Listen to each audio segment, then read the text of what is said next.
PowerPoint goes through the basics of addition, so we're going to have a look at adding numbers up to 4 digits and decimals as well.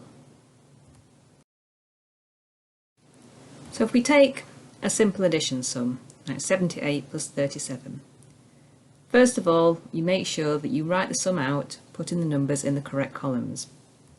So in this case we're going to need a hundreds column, because looking at those two numbers I can see it's almost 80 plus almost 40, so that's going to be more than 100. We need a tens column and we need a units column. So when you first write the sum out, the 78 goes in the tens and units column, and then 37 goes directly underneath, also in the tens and the units column. And remember to put your plus sign in so you know which sort of sum you're doing, and also the line underneath the sum where you're going to put your answer, and that just separates out the sum and the answer. And then you just work from the right and you add each column in turn. So 8 plus 7 is 15, so the 5 goes in the units column, and then we carry the 1 over to the tens column, and then 7 add 3 is 10, but remember to add the 1 at the bottom as well, and that gives us 11. So 1 goes in the tens column, and because there's nothing more to add, the other one just goes straight in the hundreds column. So the answer to that sum is 115. If we look at 3-digit numbers, a slightly longer sum, we're going to set up our columns again. So again, looking at this, I think, well, it's almost 700 plus almost 300, but less than both. So we're not going to go into the thousands. So again, we just need the hundreds, the tens and the units column. So we set out our sum like this. 652 goes like that, and 274 goes directly underneath. And remember to put in your plus sign and also the line underneath your sum where you're going to put the answer, and it just separates everything out very neatly. So then work from the right, add each column in turn. So 2 add 4 is 6, there's nothing to carry. 5 add 7 is 12, so we put the 2 in the tens column and then carry the 1 into the hundreds column, and then 6 add 2 add 1 is 9. So the answer to that one is 926. If we look at a longer sum, our 4-digit numbers, we set these out in exactly the same way.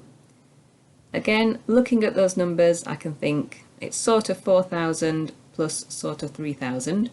So the answer isn't going to go into the 10,000s. So I just need 4 columns for this one. My thousands, hundreds, tens and units. And you set the sum out in the correct columns, one number below another. Make sure you put your add sign in, and make sure you've got that line underneath your sum so it separates everything out very neatly. And then once again, you work from the right hand side and you just add each column in turn. So 7 add 9 is 16, so your 6 goes there and you carry the 1. 8 add 4 is 12, add 1 is 13, so you put the 3 in that column, you carry the 1. 3 add 4 is 7, add 1 is 8, nothing to carry this time, and then 4 add 2 is 6. So your answer is 6,836. The last step is having a quick look at decimals. So what do you do when you get a sum like this? Usually this is money we're adding up when we have decimals. Well, in this case you just set it out exactly as you would with all the other addition sums, but you make sure that you've got your decimal points in there, in the correct place. And once you've got your decimal points lined up, remember to put that straight into your answer as well, so all your decimal points are in a line, and that's how you know you'll have your decimal point in the correct place in your answer. So then once again you just work from the right and add each column in turn. So 9 add 9 is 18, put the 8 there and carry the 1. 9 add 7 is 16, add 1 is 17, so put your 7 in that column, carry your 1, and then 3 add 1 is 5. So your answer to that is £5.78 or 5.78. Now, advantages of the column method. This is why I keep going on at you about writing things out in columns.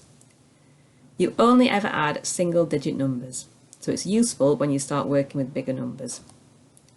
The trickiest thing to remember is carrying numbers to the correct column and remembering to include these in your next sum.